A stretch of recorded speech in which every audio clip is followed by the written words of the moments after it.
మోదీ గారు ఒక phone call చేస్తే ఇటు ఇజ్రాయెల్తో మాట్లాడగలరు, అటు ఇరాన్తో మాట్లాడగలరు, అటు అమెరికాతో మాట్లాడగలరు. కాబట్టి మోదీ గారు ఫోన్ కాల్ చేస్తే యుద్ధం అయిపోతుంది అని స్టేట్మెంట్ ఇచ్చాడు. ఆయనకున్న కాన్ఫిడెన్స్, నమ్మకం అది.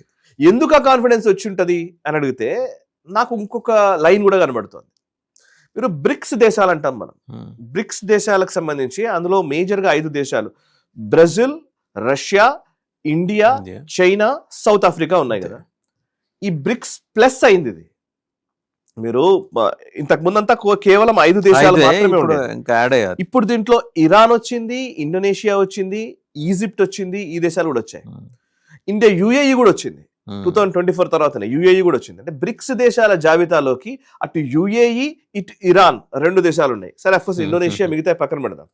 సో అంటే అర్థం ఏంటి అని అంటే కనుక ఇప్పుడు రష్యా, ఇండియా, బ్రెజిల్, చైనా, ఒకవేళ రష్యా, చైనా కీలకమైనటువంటి దేశాలు, అండ్ ఇటు ఇరాన్ కూడా ఈ మధ్య కాలంలో యాడ్ అయింది, అండ్ ఇటు యుఏఈ కూడా యాడ్ అవుతుంది. బ్రిక్స్ ప్లస్ దేశాలు అంటారు వీటిని. ఇప్పుడు 2024 తర్వాత నుంచే ఈ ప్రాసెస్ జరుగుతోంది, యాక్సిషన్ ప్రాసెస్.